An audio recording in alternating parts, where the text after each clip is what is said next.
Hello learners, welcome to your very own channel Let's Inspire Each Other. सो यहाँ पे चल रही है आपकी सैबी ग्रेड ए की बिल्कुल फ्री प्रिपरेशन। अब जब बहुत ही कम टाइम रह गया है आपके एग्ज़ाम के अंदर, सो आपको चाहिए कि जल्दी से जल्दी आप इन वीडियोस को कवर कर सके ताकि आपके बेसिक कंसेप्ट्स क्लियर हो जाए। ठीक है, सो आज हम जो टॉपिक स्टार्ट करने लगे हैं वो है आपका फाइनेंशियल स्टेटमेंट एनालिसिस। सो इस जो आपका फाइनेंशियल स्टेटमेंट एनालिसिस है, इसका मीनिंग क्या होता है, कौन कौन से टूल्स होते हैं फाइनेंशियल एनालिसिस के, ये सब के सब आज हम डिस्कस करेंगे। सो इस वीडियो को कंप्लीट देखिएगा ताकि आपके जितने भी कंसेप्ट हैं सारी क्रिस्टल क्लियर हो जाए। ठीक है, सो लेट्स गेट स्टार्टेड। सबसे पहले बात करते हैं हम फाइनेंशियल स्टेटमेंट एनालिसिस होता क्या है। एनालिसिस क्या होता है कि हम सिंप्लीफिकेशन कर देते हैं डाटा की to facilitate the comparison of performance within the firm as well as outside the firm. कि जो भी आपका फाइनेंशियल डाटा है हम उसको बड़े ही सिंपल फॉर्म के अंदर क्या कर देंगे, प्रेजेंट करेंगे। और उस सिंप्लीफिकेशन का हमें क्या बेनिफिट होगा कि उस सिंप्लीफिकेशन के थ्रू जो हमारा डाटा है हम उसको अपनी पास्ट ईयर्स के साथ कंपेयर कर सकते हैं और या फिर अपने जैसी और फॉर्म्स के साथ कंपेयर कर सकते हैं। फॉर एग्ज़ाम्पल, अगर आप चाहते हो कि आपकी फॉर्म के लास्ट ईयर प्रॉफिट्स और करंट ईयर प्रॉफिट्स को आप चेक करना चाहते हो तो वो आप किसकी हेल्प से करोगे, फाइनेंशियल स्टेटमेंट की एनालिसिस की हेल्प से करोगे। और अगर आप अपनी फर्म के प्रॉफिट्स को अपनी किसी दूसरी फर्म, कोई आपके कंपटीटर है, आप उसके साथ कंपेयर करना चाहते हो तो भी आप किसकी हेल्प से करोगे, फाइनेंशियल स्टेटमेंट एनालिसिस। एनालिसिस के अंदर क्या होगा कि हम डाटा को बड़े ही सिंप्लीफाइड फॉर्म के अंदर प्रेजेंट करेंगे ताकि हमारे लिए कंपैरिजन करना क्या हो जाए, ईजी हो जाए। सो ये जो टूल है इसे बहुत सारी external and internal parties use करती हैं ताकि वो क्या ले सकें, कोई भी डिसीजन ले सकें to evaluate the relationship between various components of financial statements. यहाँ पे आती है आपकी एक्सटर्नल एंड इंटरनल पार्टीज़। जो आपकी एक्सटर्नल पार्टीज़ हैं वो कौन सी पार्टीज़ होंगी, एक्सटर्नल पार्टीज़ वो होती हैं जिनका कोई भी डायरेक्ट वो नहीं यूज़ कर सकती आपकी फाइनेंशियल इन्फॉर्मेशन को, लेकिन जो भी इन्फॉर्मेशन आप पब्लिश करोगे, आपका बैलेंस शीट हो गया, आपका प्रॉफिट एंड लॉस हो गया, वो उसी को ही देख सकते हैं। लेकिन जो आपकी फाइनेंशियल स्टेटमेंट्स आपने बनाई हैं उनको प्रॉपरली उनका जो है उसके ऊपर असेस नहीं होता। और उसके बाद बात करते हैं इंटरनल पार्टीज़ की। तो इंटरनल पार्टीज़ तो आपको पता ही है कि ये वही सारी पार्टीज़ होती हैं जो कि आपके बिज़नेस के अंदर होती हैं, जैसे आपके शेयर होल्डर्स हो गए, आपके एम्प्लॉयज़ हो गए, जिनको आपकी इंटरनल अकाउंटिंग रिकॉर्ड का असेस होता है, वो आपके कौन सी हो जाएंगी, इंटरनल पार्टीज़। और एक्सटर्नल पार्टीज़ वो होती हैं जिनको आपके जो इंटरनल अकाउंटिंग रिकॉर्ड्स हैं उनका असेस नहीं होता। इसके अंदर आपके आ जाएंगे आपके prospective investors, creditors, government and the general public. ठीक है, सो इसके बाद हम बात करते हैं कि फाइनेंशियल स्टेटमेंट्स की जो एनालिसिस है वो हम किस किस वे के अंदर कर सकते हैं। सो सबसे पहला आता है कि हम इनकम स्टेटमेंट का एनालिसिस कर सकते हैं। इनकम स्टेटमेंट कौन सी होती है, आपकी प्रॉफिट एंड लॉस अकाउंट। और नेक्स्ट आती है आपकी पोजीशन स्टेटमेंट, और आपकी पोजीशन स्टेटमेंट क्या होती है, यस, बैलेंस शीट। ठीक है, सो यही आपके दोनों मेन फाइनेंशियल स्टेटमेंट्स होती हैं, जैसे कि हमने प्रीवियसली जो वीडियोस थी उसके अंदर डिस्कस किया था। तो अब हम क्या करेंगे कि जो आपकी इनकम स्टेटमेंट है और जो आपकी पोजीशन स्टेटमेंट है, इनकी हेल्प से हम क्या करेंगे, इनका एनालिसिस करेंगे ताकि इसमें किसके अंदर हेल्प हो सके, डिसीजन मेकिंग की, चाहे वो इंटरनली या फिर कोई भी एक्सटर्नल पार्टी को कोई भी डिसीजन मेकिंग करनी है। सो कौन कौन से टूल्स हैं फाइनेंशियल स्टेटमेंट एनालिसिस के, comparative statement, common size, ratio analysis, trend analysis. उसके बाद है आपका cash flow statement end fund flow statement. Cash flow statement और फंड फ्लो स्टेटमेंट हम पहले ही कवर कर चुके हैं। उसके बाद बात आती है आपके कंपैरेटिव स्टेटमेंट की, common size statement and trend analysis. इन सभी को हम आज कवर करेंगे। और जो आपका रेशियो एनालिसिस है वो अलग से आपके सिलेबस के अंदर मेंशन है, तो हम कल उसको डिस्कस करेंगे आपके रेशियो एनालिसिस के। ठीक है, और अभी आपको बिल्कुल भी ये नहीं सोचना कि आपका सिलेबस कैसे पूरा होगा। मैंने आपको पहले ही कहा था कि अकाउंटिंग में आपको धीरे ही करवाऊंगी, बिकॉज ये स्पेशल जो बैच क्रिएट किया गया है वो non commercial commerce background students के लिए किया गया है ताकि उनको अच्छे से समझ आ जाए। और इसके बाद आपकी मैनेजमेंट की मैराथन क्लास होने वाली है, तो उसको आप बिल्कुल भी मिस मत कीजिएगा, बिकॉज एक ही क्लास के अंदर ओवरऑल जितना भी सिलेबस है आपका मैनेजमेंट का उसको कवर किया जाएगा, ठीक है। और उससे आपके मोस्टली जितने भी क्वेश्चंस होंगे ना सैबी ग्रेड ए के, वो क्रैक हो जाएंगे अगर आप उस वीडियो को, उस मैराथन क्लास को अच्छे से देख लोगे और उसके कुछ रिविजन नोट्स भी बना लोगे, ठीक है। तो अब हम स्टार्ट करते हैं कंपैरेटिव स्टेटमेंट से। जो आपकी कंपैरेटिव स्टेटमेंट है वो भी दो तरीके की हो गई, जैसे हमने बात की थी कि फाइनेंशियल स्टेटमेंट दो तरीके की होती है, उसी तरीके से आपकी कंपैरेटिव स्टेटमेंट हो जाएगी comparative income statement and comparative balance sheet, ठीक है। सबसे पहले हम बात करते हैं आपकी कंपैरेटिव इनकम स्टेटमेंट की। इसके अंदर इसका फॉर्मेट देखो, इसके फॉर्मेट से ही आपको क्लियर हो जाएगा कि आप किस तरीके से करोगे। कि इसके अंदर हम 2 ईयर्स के डाटा को कंपेयर करते हैं, उसको आप क्या बोल दोगे, कंपैरेटिव स्टेटमेंट। कि आपने अपनी इनकम स्टेटमेंट ले ली, जैसे कि सेल्स 2008 के अंदर आपकी 2 लाख हुई और 2009 के अंदर आपकी कितनी हो गई, 2,50,000 हो गई, ठीक है। आप ये कंपेयर करोगे कि आपकी जो पिछले साल की, प्रीवियस ईयर की और जो करंट ईयर का है उसके अंदर कितने चेंजेस आए हैं। उसको आप क्या लिखोगे, आपका एब्सोल्यूट चेंज। आपका एब्सोल्यूट चेंज कितना आ गया, 50,000। ये तो क्लियर सी बात है ना कि पिछले 2008 के अंदर आपके 2 लाख की सेल हुई थी, लेकिन 2009 के अंदर आपकी सेल कितनी होगी, 2,50,000 की, जिससे आपकी एब्सोल्यूट चेंज कितना आ गया, 50,000। और अब बात करते हैं परसेंटेज चेंज की। जो कंपैरेटिव स्टेटमेंट है इसके अंदर हम किस को निकालते हैं, इसके अंदर हम कैलकुलेट करते हैं आपकी परसेंटेज चेंज को। और ये जो परसेंटेज चेंज है उसको हम कैसे निकालते हैं, उसका फॉर्मूला होता है एब्सोल्यूट चेंज। की जो भी आपका एब्सोल्यूट चेंज आया है उसको आप डिवाइड कर दोगे प्रीवियस ईयर की वैल्यू के साथ और किसके साथ मल्टीप्लाई कर दोगे, 100 के साथ, ठीक है। ये अभी आपको क्लियर हो जाएगा। सबसे पहले ये देखो कि आपका एब्सोल्यूट चेंज कितना आया है। एब्सोल्यूट चेंज आया है आपका 50,000। उसको आप डिवाइड करोगे प्रीवियस ईयर की वैल्यू के साथ, जो कि आपकी कितने है, 2 लाख रुपीज़, ठीक है। और इसको हम क्या कर देंगे, 100 के साथ मल्टीप्लाई कर देंगे और इसको कट करने के बाद हमारे पास कितना आ जाएगा, 25, ठीक है। सो यही हमने लिखा हुआ है, कितना लिखा हुआ है, 25%, क्लियर है। और इसी तरीके से जो भी आपकी कॉस्ट ऑफ गुड्स हैं, ग्रॉस प्रॉफिट है, ऑपरेटिंग एक्सपेंसेस हैं और नेट प्रॉफिट है, इन सभी का हमने क्या निकाल लेंगे, परसेंटेज चेंज निकाल लेंगे, जिससे हमें पता चल जाएगा कि प्रीवियस ईयर से करंट ईयर के अंदर हम क्या इम्प्रूवमेंट कर रहे हैं, ठीक है।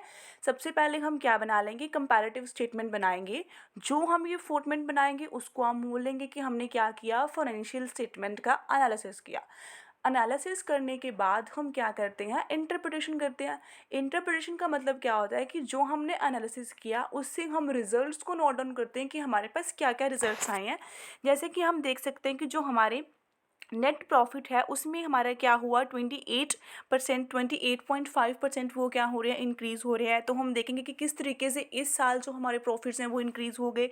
फिर हम ग्रोस प्रॉफिट को देखेंगे कि वो भी क्या हो रहे हैं, 25% इंक्रीज़ हो रहे हैं। और जो ऑपरेटिंग एक्सपेंसेस है वो अपने क्या है कि उसमें कोई भी इंक्रीज़ नहीं हुआ, वो सेम ही है, जितने लास्ट ईयर थे उतने ही इस ईयर हैं। तो फिर किस चीज़ ने हमारे प्रॉफिट्स को इंक्रीज़ कर दिया, ठीक है। इस तरीके से हम क्या करेंगे, उनकी पूरे तरीके से एनालिसिस करके फिर इंटरप्रिटेशन करेंगे, जो कि हमारी किसके अंदर हेल्प करेगी, डिसीजन मेकिंग के अंदर हेल्प करेगी। और जैसे ही हमने कंपैरेटिव इनकम स्टेटमेंट बनाई है उसी तरीके से अगर हम बैलेंस शीट ले लेंगे, जैसे कि अगर हम यहाँ पे सेल्स वगैरह की जगह पर हम क्या ले लें, आपकी एसेट्स और आपकी लाइबिलिटीज़ को ले लेंगे और हम 2 ईयर्स के डाटा को आपस में कंपेयर कर लेंगे, एब्सोल्यूट चेंज और परसेंटेज चेंज को कैलकुलेट कर लेंगे, तो वो आपकी क्या बन जाएगी, कंपैरेटिव बैलेंस शीट, ठीक है। तो उसके बाद हम आगे चलते हैं और इसके बाद हमारी एक और आती है कंपैरेटिव बैलेंस शीट की, भी आपको यहाँ पे मैंने शो कर रखी है। तो इसके अंदर भी आप देख सकते हो कि जो आपकी इक्विटी एंड लायबिलिटीज़, ठीक है, हमने वो लिख दी। शेयर होल्डर्स के फंड, शेयर कैपिटल आपकी प्रीवियस ईयर में कितनी थी, 1 लाख थी, करंट ईयर में कितनी होगी, 1,50,000 और एब्सोल्यूट चेंज कितना आ गया, 50,000। और उसी तरीके से आप क्या निकालोगे, परसेंटेज चेंज। और परसेंटेज चेंज निकालने का फॉर्मूला मैंने आपको पहले ही बता दिया कि जो आपका एब्सोल्यूट चेंज आया है उसको आप किसके साथ डिवाइड करोगे, प्रीवियस ईयर की वैल्यू के साथ, और उसको किसके साथ मल्टीप्लाई कर दोगे, 100 के साथ मल्टीप्लाई कर दोगे।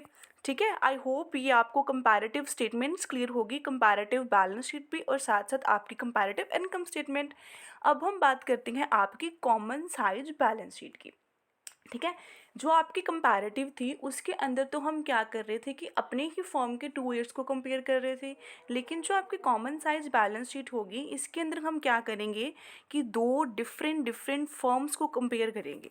ठीक है, हम अपनी ही फॉर्म को डिफरेंट ईयर्स की बजाय किसको हम कंपेयर करेंगे, हम क्या लेंगे, 2 डिफरेंट फर्म्स को कंपेयर करेंगे। जैसे कि इस एग्जांपल के अंदर हमने ले रखी है S company and D E F, या फिर आप बोल सकते हो के कंपनी।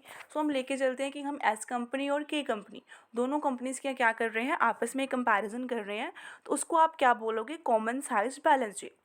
और इसका name common size balance sheet क्यों पड़ा, बिकॉज इसके अंदर हम क्या लेके चलते हैं कि जो भी आप परसेंटेज चेंज निकालोगे वो किसी ना किसी चीज़ को क्या लेके निकालोगे, कॉमन निकालोगे।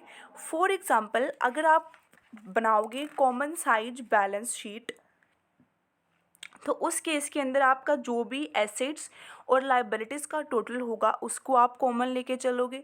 और अगर आप comparative profit and loss account बनाओगे तो उसके अंदर आप किसे कॉमन लेके चलोगे, टोटल सेल्स को लेके चलोगे। ठीक है, ये आपको मैं एक एग्जांपल देती हूँ, उसके थ्रू आपको क्लियर हो जाएगा कि किसके अकॉर्डिंग आप क्या निकालोगे, अपनी परसेंटेज निकालोगे। तो इसे ध्यान से देखिएगा कि मान लीजिए किसी भी कंपनी के पास कैश कितना था, 50,000, और उसकी जो एसेट्स या फिर लाइबिलिटी साइड्स का टोटल था वो कितना था, 2 लाख इंटू 100। ठीक है, हम किसको कॉमन लेके चल रहे हैं कि जो भी आपकी चाहे कैश है, चाहे कोई भी एसेट है, आपकी बिल्डिंग है, आपकी कोई भी लाइबिलिटी है, उसको हम डिवाइड करेंगे एक कॉमन बेस के साथ। और वो कॉमन बेस क्या होगा, बैलेंस शीट के अंदर आपकी लाइबिलिटीज़ या फिर एसेट्स का टोटल, और आपकी जो इनकम स्टेटमेंट है उसके अंदर होगा आपकी टोटल सेल्स। उसको आप एज कॉमन बेस लेके चलोगे और उसके साथ आप कंपेयर करोगे कि आपकी जो टोटल एसेट्स है उनमें से कितना पार्ट कैश है। ठीक है, उससे आपको क्या पता चलेगा कि आपकी लिक्विडिटी पोजीशन कैसी है, आपके पास कितना कैश अवेलेबल है। इस तरीके से आप क्या करते हो, आप कॉमन साइज बैलेंस शीट बनाते हो और इसको आप अपनी कंपनी का चेक करोगे कि हमारी कंपनी के अंदर कितनी है assets and liabilities balance sheet के केस में अंदर। और जो आपका इनकम स्टेटमेंट होगी उसके अंदर आप किस चीज़ को कंपेयर करोगे, आपके ग्रोस प्रॉफिट को और नेट प्रॉफिट को। ठीक है, इसके अंदर हम 2 डिफरेंट फॉर्म्स को लेके चलते हैं। और ये जो आपका होता है कॉमन साइज फाइनेंशियल स्टेटमेंट, ये आपकी होती है वर्टिकल एनालिसिस होती है आपकी, ये हॉरिजॉन्टल एनालिसिस होता है, जिसके अंदर हम क्या करते हैं, डिफरेंट फॉर्म्स को कंपेयर करते हैं। ठीक है, उसके बाद जो आपका नेक्स्ट लास्ट पार्ट है इस वीडियो के अंदर जिसे हमें डिस्कस करना है, और इसे डिस्कस करने से पहले अगर आपने अभी तक चैनल को सब्सक्राइब नहीं किया then do subscribe the channel and press the bell icon, ताकि आपकी जो मैराथन क्लास आने वाली है मैनेजमेंट की उसको आप बिल्कुल भी मिस मत करो। बिकॉज एक वीडियो के अंदर आपकी कंप्लीट मैराथन, आपकी जो कंप्लीट मैनेजमेंट है SEBI ग्रेड ए के लिए उसको कंप्लीट करवाया जाएगा। अगर साथ ही साथ आपको समझ आ रही है और आपके जो कंसेप्ट हैं वो क्लियर हो पा रहे हैं तो इस वीडियो को लाइक कर दीजिए। और अगर कोई भी डाउट है या फिर आप इस वीडियो के बारे में कुछ अच्छा कमेंट करना चाहते हैं तो आप कमेंट सेक्शन के अंदर कमेंट कीजिए। सो आज की जो हमारी लास्ट पार्ट है जिसे हमें डिस्कस करना है वो है आपका क्या, ट्रेंड एनालिसिस। ये भी आपके फाइनेंशियल स्टेटमेंट एनालिसिस का ही पार्ट होता है। सबसे पहले बात कर लेते हैं कि ट्रेंड एनालिसिस होता क्या है। ट्रेंड एनालिसिस क्या होता है, ये एक टूल होता है जिसको हम यूज़ करते हैं हमारी जो फाइनेंशियल पोजीशन है over a period of time उसको हम चेक करने के लिए हम क्या बनाते हैं, हम बनाते हैं ट्रेंड एनालिसिस। ट्रेंड एनालिसिस के अंदर हम काफ़ी सारे ईयर्स को लेके चलते हैं कि हमारा क्या ट्रेंड चल रहा है। जैसे हम बात नहीं कर रहे कि ट्रेंड हमारा क्या चल रहा है, अपवर्ड चल रहा है या फिर हमारा ट्रेंड क्या चल रहा है, डाउनवर्ड चल रहा है। इस चीज़ को हम क्या बोलते हैं, ट्रेंड। हम कंपेयर करेंगे कि जो हमारी सेल्स थी इसके अंदर हम क्या लेके चलते हैं, एक फर्स्ट ईयर को बेस लेके चलेंगे। जैसे कि इस एग्जांपल के अंदर हमने 2010 को बेस ईयर लेके चले और उसकी परसेंटेज हमने कितनी ले ली, 100% ले ली। ठीक है, उसी तरीके से हमने स्टॉक को भी हम जैसे 2010 को बेस ईयर लेके चल रहे हैं तो स्टॉक भी हमने कितना ले लिया, 100%, एंड प्रॉफिट बिफोर टैक्स भी कितना ले लिया हमने, 100%। ठीक है, अब हम ये देखेंगे कि ये जो ट्रेंड है हमारा, ये ईयर बाय ईयर डाउनवर्ड जा रहा है या फिर अपवर्ड जा रहा है। और अगर ये जो आपकी सेल्स का ट्रेंड है, अगर वो अपवर्ड जा रहा है, तो हमने क्या ऐसे तरीक़ों को यूज़ किया कि हमारी सेल्स इंक्रीज़ होगी, ताकि हम फ्यूचर में भी उनसे बेटर को यूज़ करके क्या कर सकें, हमारी सेल्स को और इंक्रीज़ कर सकें। और अगर हमारा ट्रेंड डाउनवर्ड जा रहा है, तो हम देखें कि क्या क्या कमियां रह गई हैं जिसकी वजह से हमारा ट्रेंड क्या जा रहा है, डाउनवर्ड जा रखा है।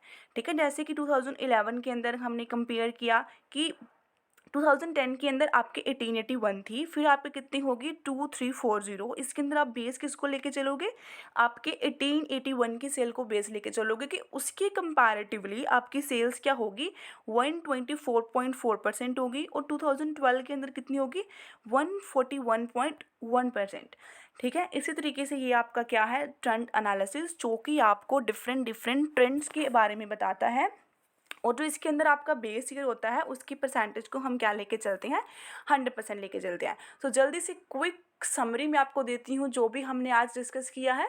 सबसे पहले फाइनेंशियल स्टेटमेंट एनालिसिस होता क्या है कि जो भी आपकी फाइनेंशियल स्टेटमेंट्स होती हैं, कौन कौन सी आपकी बैलेंस शीट और आपकी प्रॉफिट एंड लॉस अकाउंट, उसको हम इनकम स्टेटमेंट भी बोलते हैं। इनको हम एक ईजी डेटा की फॉर्म में उनको कंपाइल कर लेते हैं, और उस ईजी डाटा को हम क्या बोलते हैं कि हमने क्या किया, एनालिसिस।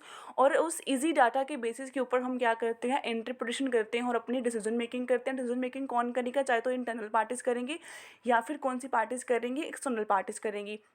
इसके बाद हमने डिस्कस किए थे, इसके हमने 4 टूल्स डिस्कस किए थे कि कौन कौन से टूल्स होते हैं आपके फाइनेंशियल स्टेटमेंट एनालिसिस के। कंपैरेटिव स्टेटमेंट के अंदर हमने देखा था कि हम अपनी ही फर्म के डिफरेंट डिफरेंट ईयर्स को कंपेयर करेंगे।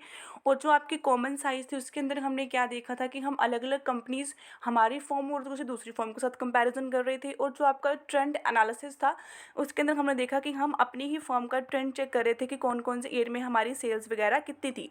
और नेक्स्ट जो आपकी कल वीडियो आएगी, वो आपकी किसके ऊपर आएगी, रेशियो एनालिसिस के ऊपर। सो डू वॉच दैट, और बेल आइकन प्रेस कर लीजिए ताकि उसकी भी नोटिफिकेशन आपके पास पहुंच जाए। Keep studying.